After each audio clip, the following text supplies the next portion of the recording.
pembaca yang pertama. Sebelum masuk ke perkembangan kedokteran, perlu diketahui bahwa kesehatan di Hindia Belanda, khususnya di Batavia, dinilai kurang memadai, apalagi untuk masyarakat umum, karena dulu lebih diprioritaskan untuk masyarakat atas dan militer, sehingga masyarakat umum rentan terkena penyakit malaria yang mendorong untuk melakukan penelitian. Pada tahun 1902, masa studi distofia berlangsung selama 7 tahun. Lulusannya diberi gelar Dokter Bumi Putra. Lalu pada tahun 1913, nama sekolahnya diubah menjadi School of Landing Indisch Artsen atau lebih dikenal dengan Stovia. Dan nama lulusannya juga berubah menjadi Indisch Arts atau Dokter Hindia Belanda. Selain itu, pada tahun 1913 juga pemerintah kolonial Belanda membangun sekolah kedokteran di Surabaya, yaitu NIAS, Netherlands Indisch Artsen School, yang bertujuan untuk menambah tenaga medis di berbagai daerah.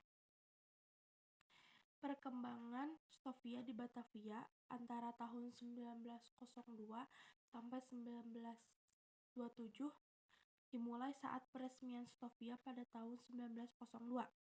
Awalnya Stovia hanya menerima dari kalangan priayi, tapi lama-kelamaan mulai menerima dari Eropa dan Cina. Para siswa harus lulus ujian bahasa Belanda dan matematika sebagai persyaratan masuk. Sejak awal dibuka, Stovia memiliki 2 jurusan, yaitu persiapan selama 3 tahun dan kedokteran selama 5 tahun, lalu berkembang menjadi 7 tahun. Pada tahun ajaran 1901 sampai 1902, terdapat 152 siswa yang dibagi menjadi 2 kelas, yaitu kelas persiapan dan kedokteran. Grafik menunjukkan kebanyakan siswa berasal dari Jawa, Sumatera, Manado, dan Ambon. Lalu pada tahun 1913, karena desakan, Stovia menerima siswa dari Eropa dan Cina. Stovia berpengaruh bagi masyarakat dalam layanan masyarakat melalui dokter yang bertujuan untuk memberikan layanan medis supaya meningkatkan kesehatan masyarakat Indonesia. Pendidikan di Stovia dan lembaga sejenis menghasilkan elit baru di Hindia Belanda yang berpengaruh dalam struktur pemerintahan dan sosial. Stovia juga berkontribusi pada pembentukan gerakan sosial dan politik. Misalnya, para siswa Stovia berperan dalam mendirikan organisasi Budi Utomo yang berfokus pada pembebasan masyarakat dari kesengsaraan kolonial. Lalu kesimpulannya, Stovia tidak hanya memainkan peran penting dalam bidang kesehatan, tetapi juga dalam dinamika sosial politik yang menjadi landasan bagi pergerakan nasionalisme di Indonesia. Institusi ini menjadi tempat di mana gagasan kebangsaan dan kesadaran politik tumbuh, yang nantinya memberikan kontribusi besar terhadap perlawanan terhadap kolonialisme Belanda dan pembentukan elit-elit baru yang berperan dalam perjuangan kemerdekaan Indonesia. Sekian penyampaian materi dari aku, lalu untuk orang kedua yang ngebacain materinya adalah dia.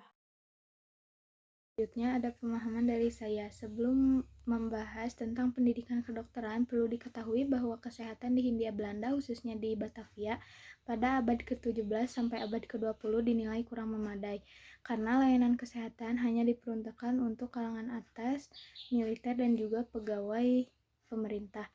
Sebabnya, penyakit seperti malaria menelan banyak korban jiwa dan mendorong peneliti untuk menanggulangi penyakit tersebut. Pada tahun 1902, masa studi di Stovia berlangsung selama 7 tahun. Stovia hanya menerima lulusan dari EPL School atau yang sederajat. Nantinya lulusan Stovia diberi gelar Dr. Bumi Putra. Namun pada tahun 1913 Sophia mengubah lulusannya menjadi Inlanders Art. Pada tahun 1913 juga pemerintah Hindia Belanda mendirikan sekolah di Surabaya yang bernama NIAS. Sophia awalnya hanya menerima priai Jawa, namun seiring berjalannya waktu, Sophia membuka pendaftaran untuk siswa dari sekolah Eropa, Cina, dan juga Bumi Putra. Mereka harus lulus mengikuti ujian bahasa Belanda dan matematika sebagai syarat masuk. Sophia memiliki 2 jurusan, yaitu jurusan persiapan yang berfokus dasar sebelum melanjutkan kedokteran dan jurusan kedokteran yang fokus utamanya adalah untuk pemahaman kedokteran utama. Sophia sangat berperan besar bagi masyarakat di Indonesia dengan meningkatkan layanan kesehatan melalui dokter-dokter pribumi. Kesimpulannya, Sophia tidak hanya berperan di bidang kesehatan, namun juga dalam dinamika sosial politik yang menjadi landasan pergerakan nasionalisme di Indonesia. Sekian yang pemahaman dari saya. Terima kasih. Assalamualaikum warahmatullahi wabarakatuh. Perkenalkan, nama saya Rizky Sainur Ramadan.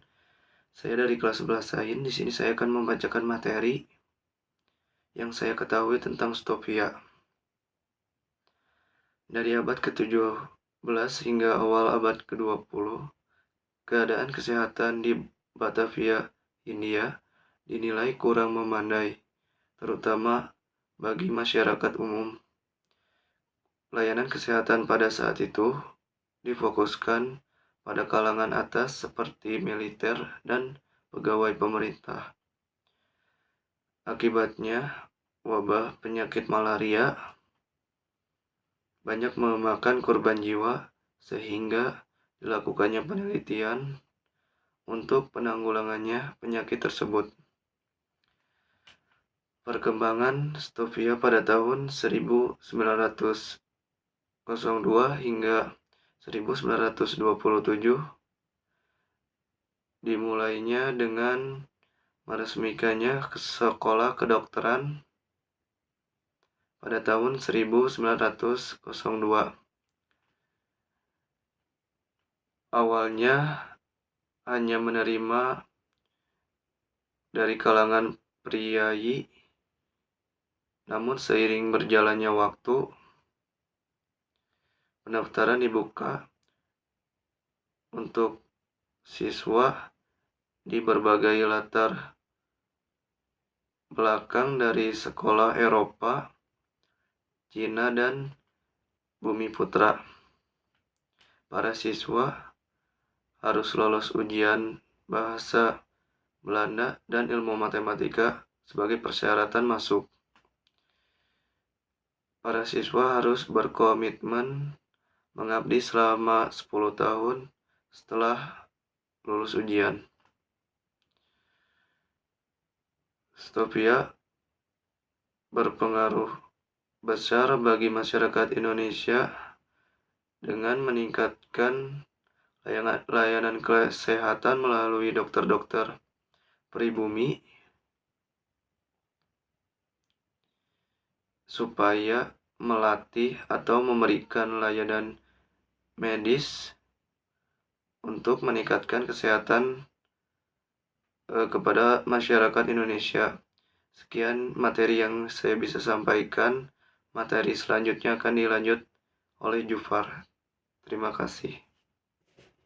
Saya Jufar dari pemateri keempat. Saya akan membacakan hasil dari penelusuran saya. Pada tahun 1902, masa studi Sophia berlangsung selama 7 tahun. Sophia hanya menerima lulusan Europäische Lager School atau yang sederajat. Lulusan Sophia nantinya diberi gelar Dr. Bumi Putra. Pada tahun 1913, nama sekolah diubah menjadi School of Opleiding for Index Artsen. Lulusannya berubah menjadi Index Art atau Dokter Hindia Belanda.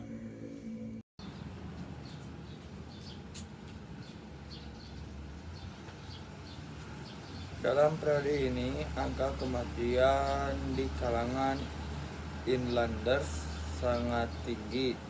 Contoh, data menunjukkan angka kematian per 1000 pada penduduk pada tahun 1833 adalah 46,6, dan meskipun ada sedikit penurunan di tahun berikutnya. Pengembangan pesat yang terdapat pada ilmu yang mampu mencari penyebab penyakit tropis dan mampu mengambil tindakan dari menteri hingga dokter Jawa, studi kebijakan pemerintah kolonial dalam penanganan penyakit cacar. Assalamualaikum warahmatullahi wabarakatuh. Perkenalkan, nama saya Rudi Hagin dari 11 Sains. Di sini saya akan membacakan tentang apa yang saya ketahui tentang Stovia. Latar belakang kesehatan di Hindia Belanda pada awal abad ke-17 hingga awal abad ke-20. Keadaan kesehatan di Hindia Belanda sangatlah buruk, khususnya di Batavia. Pelayanan kesehatan terbatas pada kalangan militer, pemerintah, dan elit atas. Pendirian Stovia didirikan untuk menciptakan tenaga medis di Hindia Belanda, khususnya bagi penduduk pribumi. Pada awalnya Stovia hanya menerima siswa di kalangan priai Jawa. Namun kemudian juga membuka pendaftaran untuk siswa sekolah Eropa, Cina, dan Bumiputra. Program pendidikan Stovia memiliki 2 jurusan, yaitu persiapan selama 3 tahun dan kedokteran 5 tahun, kemudian berkembang menjadi 7 tahun. Siswa harus lulus ujian bahasa Belanda dan matematika serta berkomitmen mengabdi selama 10 tahun setelah lulus. Jumlah dan latar belakang siswa: awalnya Batavia hanya menerima siswa dari Jawa, namun kemudian dari berbagai daerah di Hindia Belanda seperti Sumatera, Manado, Ambon, serta kalangan Eropa dan Cina. Terima kasih. Sekian presentasi dari kami. Maaf bila masih banyak kesalahan. Wassalamualaikum warahmatullahi wabarakatuh.